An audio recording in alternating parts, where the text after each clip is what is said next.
Thank you, my love. Love you.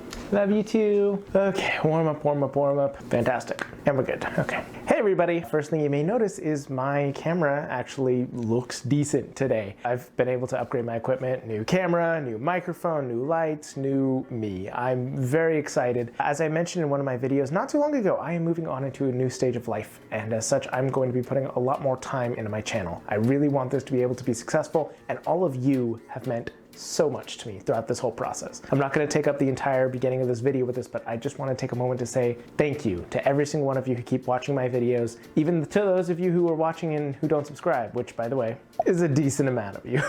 If you do like the videos, if you do watch them regularly, please subscribe. It means a lot to me. I actually do have a goal to be able to hit 15,000 by the end of the year. That is a very lofty goal. I have never seen that amount of growth in a month's time on my channel, but if we could do that, it would mean the world to me and be an amazing Christmas gift. And as such, and in return, I promise to give as much effort into these videos as I can with the new time that I have. So thank you to all of you, and I'm gonna go ahead and start the video. So one of the core staples of my channel is talking specifically about the storytelling aspect of D&D. I have always focused a lot on that. Even when I talk about mechanics, it's usually how you can use mechanics to inform the story. It's really important to me, that part of D&D, because it's what I love. It's the reason I got into it. It's the reason I stick with it. It's the reason I have a channel. I know like many people who play D&D and tabletop games, whenever you watch a movie, read a book, see anything with a story in it, it's so easy to relate it to D&D. It's easy to think, what if something like this happened at my table? I think it's just sort of natural for us as nerds and storytellers. It's very fun to do, but it did get me thinking. A lot of the times when I look at movies and I watch them, I ask myself, how would this work in Dungeons and Dragons? How would this work in my game? And I realized something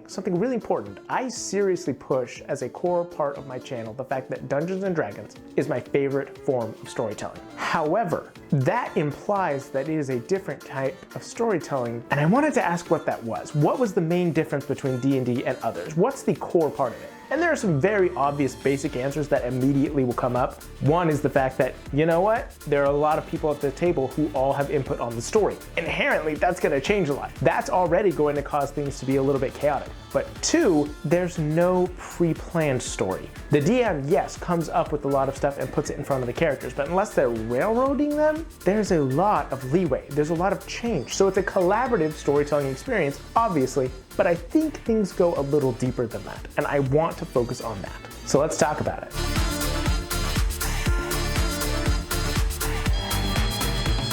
When we look at our favorite types of storytelling, movies and TV shows really have a stranglehold on storytelling as a modern day experience. They have probably the best amount of production, the most effort, the most amount of money put into them in order to be able to tell cohesive stories. And that has been true for a few years now. As time has gone on, TV shows have become even more important than movies in some aspects. And why is that?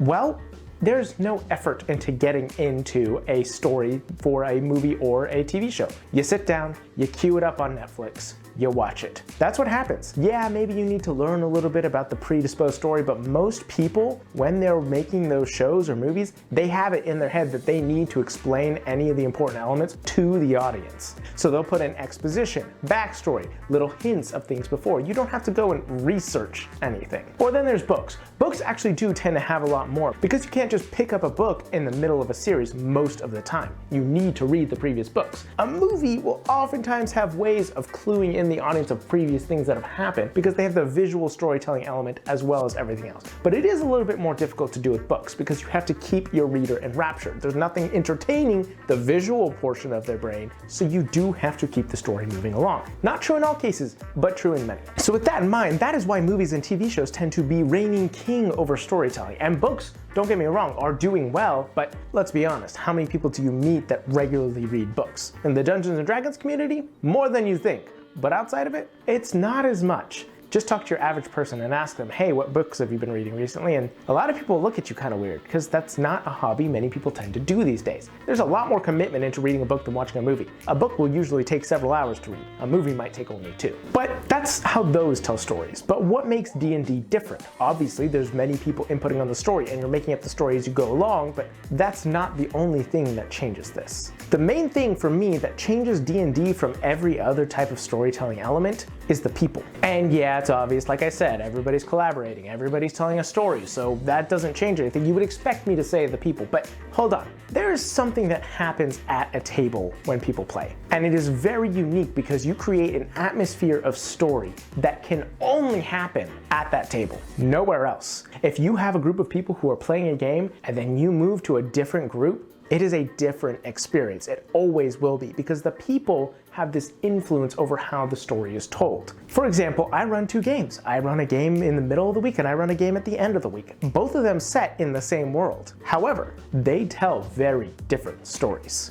The one at the end of the week tells a story that is just now starting, but it is much more chaotic, I guess is the best way to put it. They do a lot more ridiculous things and jump into action because that is the characters they've created, but the players at the table really have an emphasis on wanting to be able to experience the chaos of the world. They want to enjoy what's out there, poke and prod things and see what happens. They want to explore this world to its absolute fullest. Now, the group that I'm going to talk about next, the one in the middle of the week, doesn't necessarily not want to explore the world. They don't want to poke things around, and they're definitely chaotic at times. But the main thing with them is they want to experience what relationships there are in the world, who their characters can connect to, how the influence of the world affects their characters. They're a little bit more roleplay focused, though I will be honest in saying that both of my groups are amazing at roleplay, and I appreciate them a lot for it. But one of them has a lot more focus on character storytelling, while the other has a little bit more focus on action-like storytelling, which is interesting because each group is different. Each group wants to tell a different story, but when you're watching a movie or you're reading a book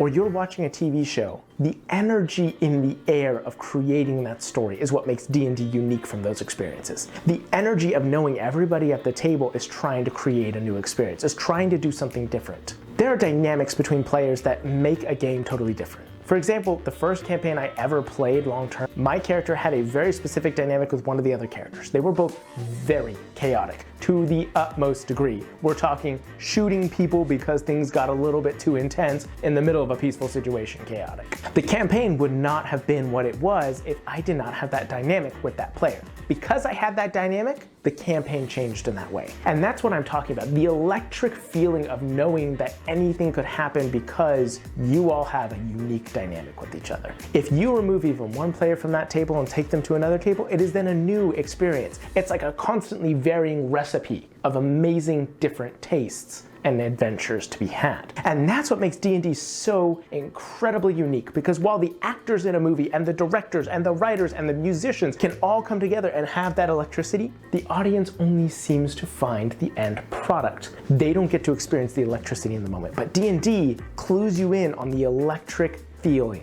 of being able to create that story with the unique dynamics that you have. And that is what really sets D&D apart, because it creates a unique feeling of the storytelling experience for the people who are also watching it happen. When I'm at a table and all the other characters are talking and I'm not, I get to witness this story playing out that I don't currently have anything to do with, but I know I had something to do with making it happen. And that's just thrilling, exciting, and that's why I love this hobby so much, and so many more people do. But this then leads into this new phenomenon that people seem to have over the past few years of watching other people play Dungeons and Dragons, Critical Role, Dimension 20, The Adventure Zone. Those have become incredibly popular and people love watching those tables. But why is that becoming so popular when I just spoke about the fact that that electric feeling in the air is felt by the players, not by somebody watching the end product?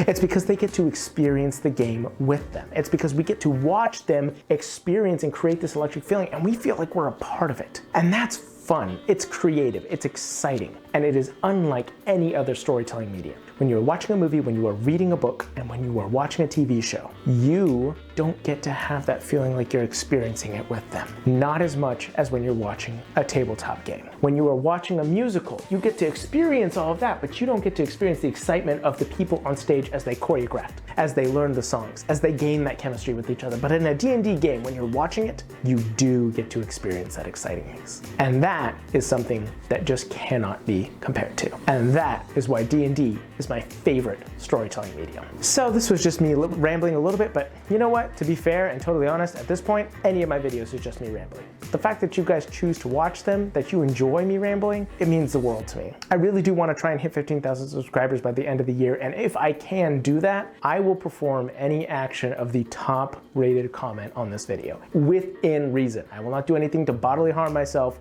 but if there's something that you guys want me to do, something ridiculous, and you manage to put it down there and get it top voted, if I can hit 15,000 subscribers by December 31st, I will do it, whether it's a video idea or something else ridiculous. But ultimately, I just want to do that because I really want to give you guys a thanks for how much you've done for me. This channel has blown up far past anything I could have expected, and while I'm still very small, again, 12,000 subscribers at the time of recording, this is not a lot, but it is so much more than I ever thought would happen. So thank you all. Go out into the world and make it your own. Don't forget to have a great day, and never forget to play a role. Thank you. Come again.